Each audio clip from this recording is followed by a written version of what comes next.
18 अगस्त 2025 गाजीपुर का महाराजगंज और महाराजगंज का सनबीम स्कूल शिक्षा के मंदिर में जो खूनी खेल 18 अगस्त को हुआ उसने उत्तर प्रदेश के लोगों को चौंका करके रख दिया।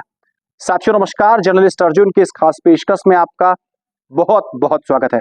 आज इस खास पेशकश में हम आपको एक अभिभावक होने के नाते यह समझाने की कोशिश करेंगे, जब आपका बच्चा घर से स्कूल के लिए निकलता है तो आप उसके बैग को जरूर चेक कर लीजिए।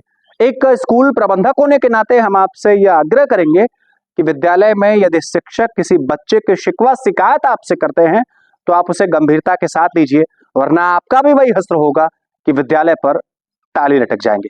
अब आप कहेंगे साहब पूरा का पूरा मामला क्या है, सबसे पहले आप वो मुझे बताते चलिए। दरअसल आपको बताते चलें कि पिछले दिनों 18 अगस्त को सुबह 10:30 बजे के आसपास का वक्त था और सनबीम स्कूल में थर्ड बेल चल रही थी। अध्यापक अपनी कक्षाओं में पढ़ा रहे थे। इसी बीच एक 14 से 15 साल का क्लास 10th का बच्चा आदित्य वर्मा वॉशरूम के लिए, जिसकी दूरी क्लास से महज 20 मीटर है, वहां चला जाता है। घात लगाए पहले से बैठे कक्षा 9वीं के आधे दर्जन छात्र आदित्य से बहसबाजी करने लगे।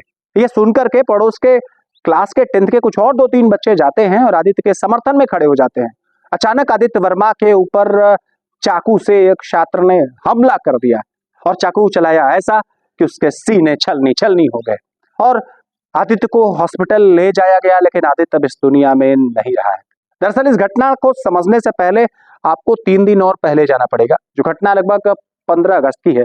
स्वतंत्रता दिवस के दिन भी कक्षा 9वीं और 10वीं के छात्रों के 2 गुटों के बीच, सीनियर और जूनियर्स के बीच थोड़ी कहासुनी हो गई थी, जिसमें स्थानीय छात्रों ने बताया पुलिस को इस बात का खुलासा करते हुए समझाया कि 15 अगस्त को थोड़ी कहासुनी हुई थी, जिसमें आदित्य वर्मा ने जाकर के बीच बचाव करने की कोशिश की। 9वीं के छात्रों को इसी बात का नागवार गुजरा और अगले 18 तारीख को आदित्य को इस दुनिया से उन लोगों ने विदा कर लिया। लेकिन जो बात सामने निकल करके आई है वो आपको डरा देगी। पुलिस ने प्रारंभिक पड़ताल में जो कुछ पाया उसने आपको डरा देने का फैसला कर लिया है। सूत्रों की माने तो आदित्य वर्मा को जिस छात्र ने मारा वो स्टील की बोतल में चाकू लेकर के आया था। आपको भरोसा नहीं होगा इसलिए कह रहा हूं, अपने बच्चे का बैग चेक करिए, अपने बच्चे का बोतल चेक करिए।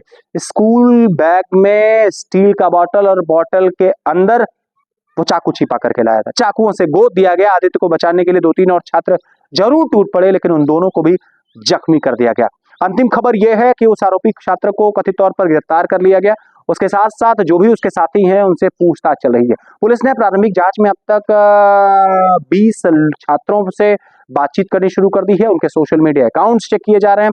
उनके दूसरे प्रकार के सोशल साइट्स पर लगातार पैनी नजर बनाई जा रही है। आदित्य की मां आंचल फैला करके शिक्षा के मंदिर में हुए इस खूनी खेल का जवाब मांग रही है और पिता ने तो यह भी आरोप लगा दिया कि स्कूल प्रबंधन ने मेरे बेटे को हॉस्पिटल ले जाने में देर कर दी, जिस वजह से मेरा बेटा खून से लथपथ था और आज इस दुनिया में वो नहीं है।